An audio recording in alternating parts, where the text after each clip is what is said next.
계속해서 어렵고 복잡한 뉴스를 쉽고 재밌게 만나는 알고팡 보고팡 팡팡 뉴스 이어갑니다.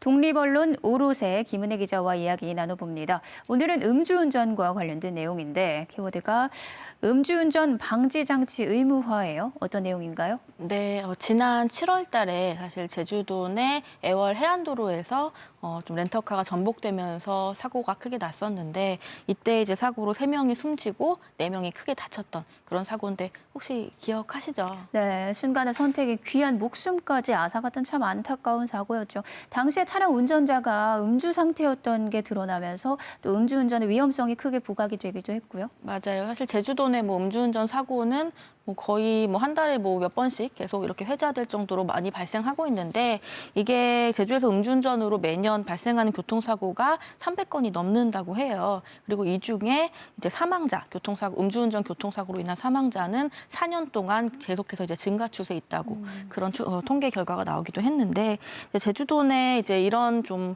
음주운전 문제 이런 것들이 계속 부각이 되면서 이번에 국정감사 자리에서 제주도 내 모든 렌터카에다가 음주운전 방지 장치를 부착하는 게 어떠냐 이런 의견이 나왔어요. 근데 이게 지금 현재 과거에도 계속 나오는 얘기긴 하지만 이제 국정감사에서 나오는 얘기 한 번 더 이제 부각이 되면서 앞으로 좀 여기에 대한 공론화가 또 이뤄질 것으로 보이거든요. 그래서 오늘 한번 팡팡뉴스 시간에 미리 한번 짚어보는 시간 가져볼까 합니다.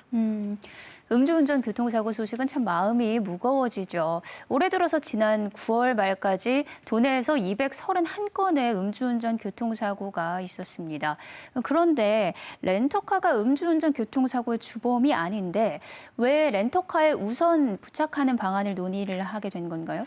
예, 말씀 주신 대로 렌터카가 음주운전 교통사고의 모든 주범이다라고는 결코 말할 수가 없지만 일단 지난달 21일에 제주경찰청에 대한 국정감사가 열립니다. 그래서 여기서 전복민 국회의원이 음주운전을 사전에 방지할 수 있는 어떤 법안들이 이제 국회에서 계류 중이다 이런 사실을 알리면서 우선 제주에서 좀 선제적으로 음주운전 방지 장치를 부착하는 렌터카에 부착하는 그런 방안을 시도해보면 어떻겠냐 이렇게 제안을 했어요. 그래서 렌터카에 우선 부착을 해보고 그 효과가 검증이 되면 좀 전국적으로 확대하는 그런 방안을 제안하면서 조금 한 번 더 이렇게 대두가 된 거예요.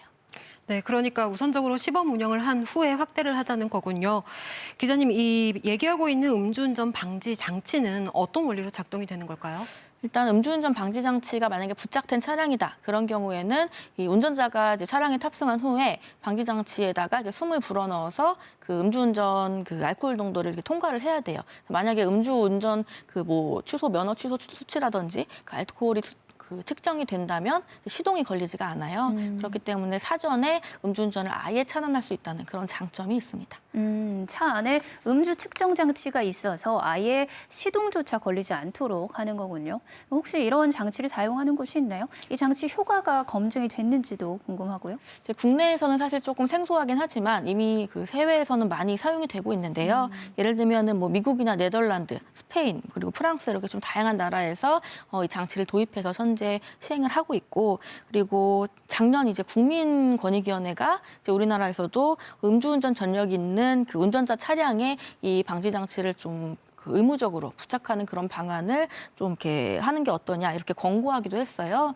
그러면서 이때 권익위가 만약에 국내에 이 장치가 도입이 된다면 기존의 음주운전자의 그 재범률 또 음주운전하는 그 재범률이 한 90% 이상 줄어들 거다 이렇게 좀 기대를 하기도 했습니다. 네, 이 90% 이상 감소가 됐다면 사실 엄청난 효과죠.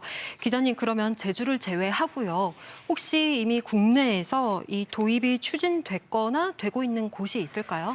일단은 이제 한국교통안전공단이 좀 주체적으로 현재 시범 운영을 이렇게 하고 있는데 제주도가 거의 첫 타자라고 보시면 될 것 같고요. 네. 현재 제주도 내 렌터카 중에 30대를 좀 설정을 해서 시범 운영을 하고 있고 이걸 통해서 그동안은 이제 음주운전자를 좀 단속에 좀 집중해서 처벌에 좀 집중해서 이루어졌다면 어떤 행정이 이루어졌다면 이제는 사전에 예방하고 차단하는 음주운전을 아예 차단하는 그런 방향으로 지금 정책이 변경되는 그런 시류라고 보면 될 것 같습니다.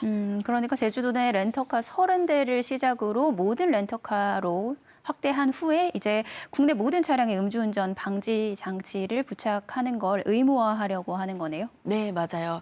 근데 이제 렌터카를 넘어서 말씀 주신 대로 국내 모든 차량에 만약에 이거를 의무적으로 부착하는 게 추진이 된다. 이렇게 한다면은 사실 여기에 대해서는 좀 또 찬반 논란이 있을 수가 있기 때문에 조금 앞으로 좀 지켜봐야 될 것 같고, 그리고 특히 뭐 도로교통법 개정이라든지 또 그 국민들의 좀 공감대 형성 그런 것들이라는 좀 과제들이 아직 남아 있어서 앞으로 좀 국회의 역할 그리고 언론의 역할이 좀 중요하게 될 것 같아요. 전 국민 의무화까지는 앞으로 여러 단계를 거쳐야 하겠네요. 그 전에 모든 렌터카의 의무 부착은 가능한 이야기인가요? 사실 제주 경찰청은 어떤 입장인가요? 일단은 이번에 이제 국감 자리에서 이상률 제주경찰청장이 참석을 했는데요. 이때 그 이상률 청장은 제주도 렌터카에 대한 그 시범 운영에 대해서는 공감 입장을 밝혔고요. 그리고 여기에 따라서 제주도 내 모든 렌터카에 이 음주운전 방지 장치가 부착되는 방안으로 이제 확대될 수 있을까? 여기에 대해서는 그 시기나 방법에 대해서 좀 앞으로 이제 고민을 하겠다는 취지로 얘기를 했기 때문에 좀 지켜봐야 될 것 같고, 그리고 참고로 전봉민 국회의원이 이날 국감 자리에서 이 관련된 법안에 대해서 좀 자기가 좀 주도적으로 열심히 뭔가 진행을 해보겠다 또 이렇게 피력하기도 했거든요. 그래서 진짜로 이게 진행될 수 있을지도 우리 국민들이 한번 지켜봐야 될 것 같아요. 앞서 전국의 모든 차량에 이 장치를 부착하는 거에 대해서 논란이 있을 걸로 예상을 하셨는데 어떤 논란이 예상이 되나요? 이게 뭐 국민 개개인의 생각이 다 다르겠지만 일단은 가장 중요한 거는 국내 모든 차량에 필수 의무적으로 이 장치를 음주운전 방지 장치를 만약에 부착하게 정부가 강제한다 이렇게 한다면 분명히 이제 반발 목소리가 있을 수는 있거든요. 음주를 전혀 하시지 않는 분들도 계실 거고 그래서 그런 좀 반발이 있기 때문에 현실적으로 당장 실행은 좀 어렵지 않나 좀 이런 부분이 좀 생각도 들고, 다만 이제 어떤 측면에서는 또 이게 헌법에 명시된 뭐 양심의 자유라든지 또 사생활의 자유 이런 것들이 있거든요. 이거를 또 침해하는 그런 좀 내용들이 될 수도 있어서 이것도 좀 풀어야 될 숙제라고 보여집니다. 공론화의 중요성이 여기에서도 다시 한번 강조가 되는군요. 연말연시를 맞아서 제주경찰이 도내 곳곳에서 음주운전과 보행자 보호 의무 위반 행위 특별 단속을 실시합니다. 내년 1월 31일까지 특별 단속이 이어질 예정인데요. 단속과 관계없이 음주운전은 금물, 또 밤길 운전할 때 서행하는 등 안전운전 습관을 들이시기 바랍니다. 오늘 소식 여기까지 듣겠습니다. 두 분 고맙습니다.